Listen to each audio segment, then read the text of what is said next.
دیکھیے یہ جس طرف آپ نے توجہ دلائی، اینٹی پاکستان نیریٹو ہندوستان میں بکتا ہے، لیکن اس کا جو پراپر ٹائم تھا جو مودی گزشتہ 15 سال سے استعمال کر رہا تھا وہ تھا جب وہاں عام انتخابات کا وقت آتا ہے تو وہ ایک جنگی جنون جو ہے وہ پاکستان کے خلاف وہ بھارت کے عام شہریوں کو بھی وہ بیانیہ متاثر کرتا ہے. لیکن اس مرتبہ ہوا یہ کہ وہ جو 300 پار کا نعرہ تھا وہ مودی کا خواب بن گیا، جو شاید 400 پار تھا، تقریباً 400 پار 400 پار تھا شاید. تو جو آج کی صورتحال ہے وہ یہ ہے کہ ابھی انہوں نے چند دن پہلے مسلمانوں کا ایک وقف بل پاس کیا تھا. اس کا بڑا شدید ریزنٹمنٹ ہندوستان کے اندر پیدا ہوا. پھر وہاں جتنی آزادی کی طریقے ہیں، میزورام، ناگالینڈ، جو خالستان، یہ سارا دباؤ انٹرنلی بھارت میں بڑھتا جا رہا ہے اور مودی کی پاپولیرٹی میں بھی کمی آتی جا رہی ہے. اور اس دفعہ وہ 2/3 میجورٹی کا خواب دیکھتے دیکھتے کولیشن گورنمنٹ میں جا کے اس کا اینڈ ہوا. تو یہ جب اندرونی دباؤ بڑھتا ہے اور آپ کے پاس کوئی لاجیکل ریزن نہیں ہوتا اس کو ایکسپلین کرنے کا، تو پھر جو آخری حل ہے وہ ہے اینٹی پاکستان نیریٹو کو ڈیولپ کرنا. لیکن اس دفعہ پلاننگ میں فالٹ یہ رہا کہ انہوں نے جب یہ پہلگام والا واقعہ پلان کیا ہندوستان کی ایجنسیز نے تو ٹائمنگز میں مار کھا گئے. اور جو ابتدائی رد عمل تھا شاید ہندوستان یہ سمجھ بیٹھا کہ معاشی حجم کے اعتبار سے دنیا ان کا یہ ڈرامہ تسلیم کر لے گی. لیکن جب وہ یہ معاملہ لے کے گیا یونائٹڈ نیشنز میں تو وہاں ہمارا جو روایتی دوست ہے چین، اس کے ساتھ مل کے پاکستان کے فارن آفس نے وہ جو ریزولوشن تھی اس کو ایسا چینج کیا کہ وہ مودی کے گلے کا پھندا بن گیا. ایک تو انٹرنیشنلی اس کو سبکی کا سامنا کرنا پڑا، دوسرا اس کے ذہن میں یہ تھا کہ وہ 3-4 دفعہ امریکن پریزیڈنٹ کو ملا تو شاید وہ اس نے سمجھا کہ میرے پاس بھی وہ اختیار ہے کہ جو امریکی صدر کے پاس ہے، اور جب امریکی صدر کے حکم پہ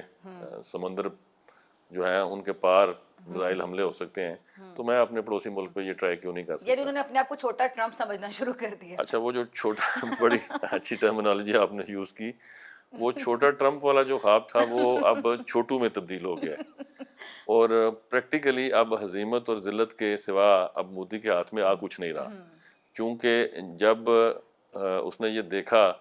کہ میں اس بیانیے سے شاید ہندوستان میں تو وقتی طور پر مقبولیت حاصل کر لوں اور ہائپ کریٹ بھی کر گیا، اس میں کوئی دوسری رائے نہیں ہے، لیکن اب وہ ہائپ مودی کے گلے کا پھندا بن گئی ہے. وہ چھپکلی ہے جو اس سے نہ کھائی جا رہی ہے نہ اس سے تھوکنے پایا وہ پا رہا ہے اس کو، اور اس میں جو وقت گزر رہا ہے اس میں وہ بیک فٹ پہ جا رہا ہے. اور اسی اس بیک فٹ سے جانے سے بچاؤ کے لیے اس کی دھمکی میں لہجے میں سختی آ رہی ہے. اچھا، میں نے دیکھا ہے کہ اگر ہم ہسٹری کو بھی پڑھیں تو آپ کو جب بھی کوئی مرواتا ہے تو آپ کے ارد گرد کے مشیر آپ کو مروا جاتے ہیں.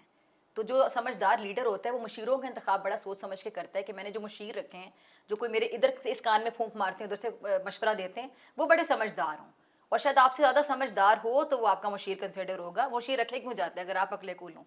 تو آپ کو نہیں لگتا کہ نریندر مودی کے معاملے میں بھی، خود تو خیر یہ گجرات کا قصاب اور جس طرح یہ RSS کے ایجنڈے کو لے کر یہ BJP جس طرح وجود میں آئی،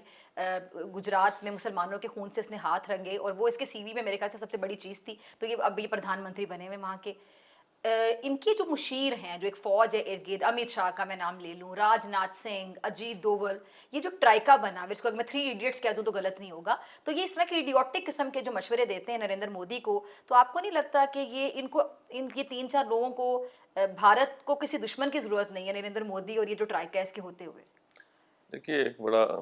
پرانا محاورہ ہے کہ جیسا منہ ویسی چپیڑ. ایگزیکٹلی. اب یہ جس لیول کی اس کے اندر فسطائیت ہے اور جو مسلم دشمنی مودی کے انگ انگ میں بھری ہوئی ہے،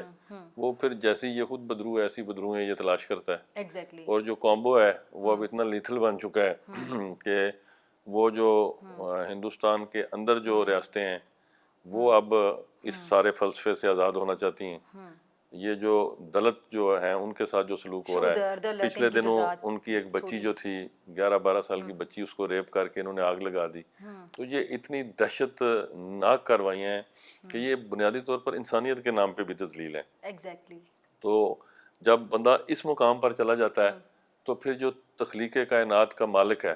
جو مالک الملک ہے، پھر بندہ اس کے غیظ و غضب سے بچ نہیں سکتا. ایگزیکٹلی. اور جب بندہ اللہ کی پکڑ میں آ جاتا ہے تو پھر اس کی دنیا کی کوئی طاقت اس کی مدد اس کو نہیں کوئی کر بچا سکتی. نہیں اور مجھے یہ لگتا ہے کہ مودی اپنے منطقی انجام تک اب پہنچنے والا ہے، چونکہ اب یہ تقدیر کی پکڑ میں آ گیا. سر یہ جو نسل کشی کا پلان ہے غزہ میں، فلسطین میں اسرائیل کا، پھر گریٹر اسرائیل پلان جو ہے جس پر وہ بڑی زور و شور سے عمل درآمد بھی کر رہے ہیں، عمل درآمد کی طرف ہیں، اور اس پر مسلم امہ کا ظاہری بات ہے کردار ہوگا کہ ہم خیر فائٹ تو کر رہے ہیں بہت زیادہ، اور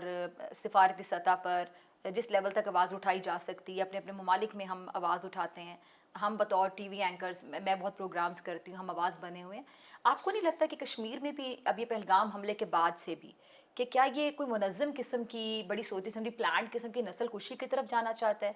جینوسائیڈ کرنا چاہتے ہیں مسلمانوں کا؟ دیکھیے ایک بات تو میں آپ کو کیٹیگوریکلی بڑی کلیئرٹی کے ساتھ بتا دیتا ہوں کہ کشمیر اور غزہ کی جو بنیادی صورتحال ہے، درد گرچہ ہمارا ایک جیسا ہے، لیکن جو کشمیر اور غزہ میں جو جینوسائیڈ کی بات ہے، اس میں زمین آسمان کا فرق ہے. نہیں سر، میں سوری ذرا انٹرپٹ کر رہی ہوں آپ کو. یہ نریندر مودی کے پلان میں ہو سکتا ہے کیونکہ ایسے لوگ پھر اپنے جیسوں کو فالو کرتے ہیں، تو رول ماڈل کون ہوگا نریندر مودی کا یا نتن یاہو؟ میں رسپونڈ آپ کو کرتا ہوں. یہ بڑا کئی سال قبل سے یہ اسٹیٹمنٹس میڈیا میں شائع ہوتی رہیں کہ جو اسرائیل کے جو وار ایڈوائزرز تھے وہ مقبوضہ کشمیر میں آ کے ان کو مشورے دیتے رہے کہ یہاں آپ نے اسی تناظر میں میرا سوال ہے. مسلم مخالف یہ جو کشمیر کے اندر سے انڈیجنس جو ایک تحریک اٹھی ہوئی ہے مسلح، وہ کیسے اس پر قابو پایا جا سکتا ہے. لیکن وہاں مسئلہ یہ ہے کہ فلسطین کے ساتھ مسلم امہ تو ضرور ہے،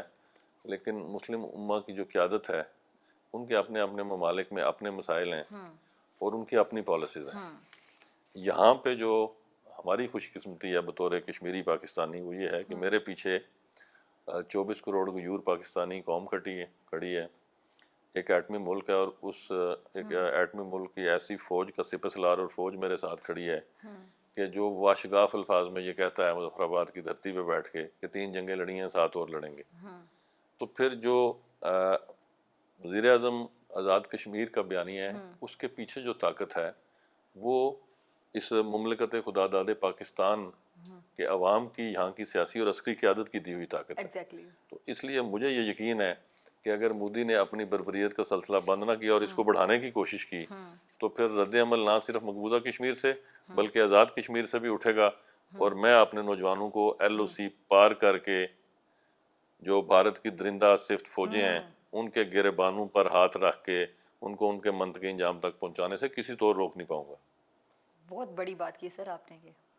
یعنی وقت قریب ہے. ریئلٹی ہے، اور بالکل میں تو دیکھ رہا ہوں کہ دروازے پہ دستک دینے کی ضرورت ہے. یہ جارحیت کرے ہم تو تیار ہیں. پھر دروازہ بھی کھلے گا، اور پھر اس دروازے سے جو اللہ کے شعر للکارتے ہوئے پھر باہر نکلیں گے کیا بات ہے، تو ساری دنیا دیکھے گی اللہ اکبر کے نعرے لگاتے ہیں انشاءاللہ تعالی. انشاءاللہ ہم تیار ہیں جی. اچھا سر، یہ آپ نے رد عمل کی بات کی تو آپ نے جہاد کی بات کی تھی کچھ دن پہلے، اور اس پہ وہاں سے سرحد پار سے راج ناتھ سنگھ کو بڑی آگ لگی تھی، بڑا سیخ پا ہو گئے تھے وہ، اور انہوں نے کہا تھا کہ جی رد عمل کی بات کرتے ہیں تو ڈاٹ ڈاٹ ڈاٹ. وہ تو خیر ڈاٹ پہ ان کی بولتی بند ہو گئی، تو آپ فل ان دی بلینک کریں گے ذرا اس کو فل کر دیں کہ ڈاٹ کے بعد کیا ہوگا؟ متعدد دفعہ یہ ڈاٹس جو ہیں ان کی تشریح بیان کر دی ہے. پھر دہرائے دیتا ہوں آپ کی خواہش پہ کہ کشمیری جو ہیں وہ بائی برتھ پاکستانی نہیں ہیں، بائی فیتھ پاکستانی ہیں. آپ لوگ اس لیے پاکستانی ہیں چونکہ 14 اگست 1947 کو ملک آزاد ہوا اور پاکستان بن گیا، اور آپ لوگ پاکستانی کہلائے. جو میرے آباء و اجداد تھے انہوں نے 19 جولائی 1947 کو پاکستان کے حق میں قرارداد پاس کی، پاکستان کی تشکیل سے 1 ماہ قبل. تو we are by faith Pakistanis. اب جب ہندوستان اپنے مکروہ اور گھٹیا عزائم کے تابع پاکستان کے کسی صوبے کو یا پاکستان کو بلیڈ کرنے کی کوشش کرے گا، اس کے کلیئر سگنیچر چھوڑے گا. جعفر ایکسپریس کے واقعے میں ہمارے جو جوان ہیں، ہمارے جو شہری ہیں، جو میری مائیں بہنیں بیٹیاں ہیں، ان کو دہشت گردوں کے ہاتھوں شہید کروایا جائے گا. اور یہ مودی اور اس کا جو میڈیا ہے وہ جب لائیو چینلز جو اپنے لائیو چینلز پہ وہ ساری بربریت دکھائے گا، تو جب یہ بلیڈ کرے گا پاکستان کو تو پھر کشمیری مجاہدین اس کو بھارت کے اندر لال قلعے سے لے کر کشمیر کے جنگلات تک ہر جگہ پر رد عمل دیں گے، اور بڑا خوفناک رد عمل دیں گے. اچھا، لائن آف کنٹرول پر یہ جو سیز فائر کی خلاف ورزی تو اکثر ہوتی ہے، لیکن جب نریندر مودی یا بی جے پی کی پوری جو سرکار ہے یہ بکھلاہٹ کا شکار ہوتی ہے تو وہاں پر یہ اشتعال انگیزی اور یہ اس کا سلسلہ بڑھ جاتا ہے. اور پھر اپنی جو فرسٹریشن ہے اس کو نکالنے کے لیے ان کی جو 9 لاکھ سنا ہے, انٹیلیجنس آف فیلئر دیکھ لیں کہ جو پہلگام حملہ ہے یہ ان کی بھی انٹیلیجنس فیلئر پہ کتنا بڑا سوالیہ نشان ہے. یہ اگر شرم سے ڈوب مرنے کا مقام ہے اگر یہ محسوس کریں تو یہ جو گھیرا تنگ کر دیا جاتا ہے کشمیر میں جو مظالم ہے اس کو بڑھا دیا جاتا ہے اپنی بکلاہٹ, اپنی کنفیوژن یا پھر فیس سیونگ کے لیے, اس کو آپ کیسے دیکھتے ہیں؟ دیکھیے یہ جو آپ نے شرم سے ڈوب مرنے کی ٹرمینالوجی استعمال کی ہے تو یہ دعوت فکر تو میں مودی کو گزشتہ 3 اپنے ٹی وی پروگرامز میں یہ دعوت دے بیٹھا ہوں کہ شرم سے اس لیے ڈوب مرنا چاہیے کہ 9 لاکھ فوج رکھ کے انہوں نے ان کے بقول 3 پاکستانی بھی آئیڈینٹیفائی کر لیے, 2 جو تھے وہ کشمیر مقبوضہ کشمیر کے شہری وہ بھی آئیڈینٹیفائی کر لیے, پکڑا ایک بھی نہیں گیا, 2500 جوان وہاں سے گرفتار کر لیے, کوئی 51 کے قریب گھر جو ہیں ان کو بارود سے اڑا دیا گیا. تو یہ بوکھلاٹ کس بات کا نتیجہ ہے کہ ان کے پاس دنیا کو دکھانے کے لیے کوئی جھوٹی سچی کہانی نہیں ہے. اور جہاں تک ایل او سی پر ایسکلیشن بڑھانے کی بات ہے, ابھی 3-4 روز قبل انہوں نے یہ شرارت کی تھی تو آپ نے دیکھا ہوگا فوٹیجز میڈیا پہ جاری ہوئیں کہ پرچہ ان کا جو ترنگا تھا وہ ترنگے سمیت مورچہ تو تھا وہ 10 منٹ بعد وہ تباہی کی نظر ہو گیا. اور پیچھے اگر میں آپ کو 2-4 سال قبل لے چلوں تو انہوں نے پھر ایک فالس فلیگ آپریشن کیا تھا جس میں ہمارے 2 کوے مارے گئے تھے اور ایک درخت, اور اس کے نتیجے میں ہم نے ان کے 2 طیارے گرائے اور ایک مونچھوں والی چیز پکڑی اور اس ضلع سے پکڑی جہاں سے میرا تعلق ہے بھمبر سے, اور وہ پکڑ کے ہم نے انہیں پیش کی تھی چائے کے کپ پہ. تو اب تو دوبارہ نہ چائے کا کپ حاضر ہے. سر اس طرح آپ نے وہ کیا یاد کروا دیا ابھینندن, مجھے بتائیں کہ وہ ابھینندن صاحب آتے ہیں اور وہ شاید وہ مووی سے انسپائر ہے نا, ان کی جو بالی ووڈ کی موویز ہوتی ہیں کہ وہ ہیرو گیا وہ جہاز اڑایا, تو وہ حقیقت میں کیا ہوا کہ وہ طیارہ اٹھا کر کے زمین پہ گر گیا, پھر اچھی درگت بنی, پھر ہم نے چائے پلائی, پھر جذبہ خیر سے گالی کے تحت ہم نے ان کو چھوڑا, اور انہوں نے وہاں جا کے پوچھنے کی بجائے کہ بھی کیا کر کے گر گئے تھے وہاں جا کے, تو انہوں نے اس کو میڈل پہنا دیے. یہ آئی کیو لیول ہے ان کا, دیکھیے گرنے پہ میڈل پہنایا, جب شرمندگی یہ پاکستان سے چائے پینے پہ میڈل ملا ہے. جب شرمندگی اور خفت جو ہے وہ جسٹیفائی نہ کی جا سکے تو پھر آپ جو مرضی کریں. اور MiG 21 طیارہ, جو طیارے ان کے اتنے زیادہ خراب ہے, پھر رافیل طیارے جو ہیں پھر ان پہ میں کتنا آپ یہ کو بھی کر رہے. رافیل کی کہانی سنا دیتا ہوں. یہ پچھلے جب یہ 4-5 روز قبل انہوں نے ایل او سی کو ان کے 4 رافیل نے کراس کرنے کی کوشش کی تو اس کا جو رسپانس تھا, میں مودی کو چیلنج کرتا ہوں کہ اس میں اگر غیرت نام کی کوئی رتی بچی ہے تو بتائے کہ وہ 4 رافیل جو تھے وہ کیوں بھاگے, اور طیارہ جہاں سے رافیل اڑا تھا وہ وہاں لینڈ کرنے کی بجائے سری نگر پہ کیوں لینڈ کر گیا. تو وی نو کہ واٹ از ہیپننگ, اور نریندر مودی کو بھی پتا ہے اپنے لوگوں سے فیس سیونگ کر رہے ہیں نا سر, کہ وہ جو وہ ملٹری مائٹ شو کرنا چاہ رہا تھا اس کا 1 ہفتے میں تخیلاتی طور پر اس کے پرخچے اڑا دیے گئے.